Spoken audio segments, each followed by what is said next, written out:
ராமநாதபுரம் வெளிப்பட்டணம் புலிக்கார தெருவில் அமைந்துள்ள அருள்மிகு ஸ்ரீ முத்துமாரியம்மன் திருக்கோவிலின் 143ஆம் ஆண்டு முல்லைக்கொட்டு உற்சவ விழாவை முன்னிட்டு அபிஷேகம், திருவீதி உலா விழா விமர்சையாக நடைபெற்றன. கிராமப்புறங்களிலும் நகரங்களிலும் மிக கோலாகலமாக கொண்டாடப்படும் ஒரு தெய்வீக நிகழ்வாகும். திருவீதி விழா புறப்படுவதற்கு முன்பு விழாவின் முக்கிய நாட்களிலும் அம்மனுக்கு சிறப்பு அபிஷேகங்கள் நடைபெறுவது வழக்கம்.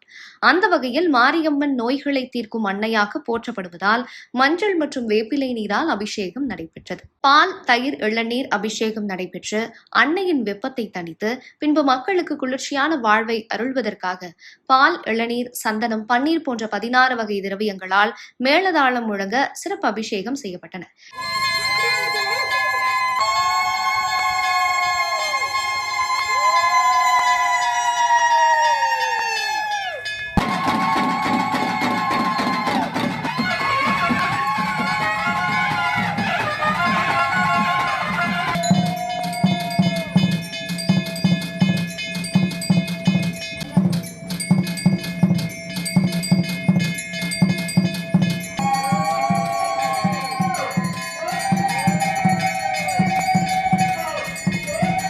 பின்னர் வண்ணமயமான மலர்களாலும் ஒளிமயமான மின் விளக்குகளாலும் அலங்கரிக்கப்பட்ட தேரில் அம்மன் முக்கிய வீதி வழியாக வலம் வந்து அனைவருக்கும் காட்சியளித்தார். கோவில் வளாகத்திற்கு வர இயலாத முதியவர்கள், நோயாளிகள் மற்றும் அனைத்து பக்தர்களுக்கும் அன்னை தன் இருப்பிடத்திற்கே வந்து அருள் பாலிக்கும் நிகழ்வாக நடைபெற்றன.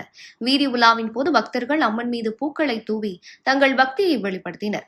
குதிரை நாட்டியமாட, மேளதாளங்கள் மற்றும் நெய்யாண்டி மேளம் போன்ற பாரம்பரிய கலை நிகழ்ச்சிகள் வீதி உலாவிற்கு உற்சாகம் சேர்த்தன.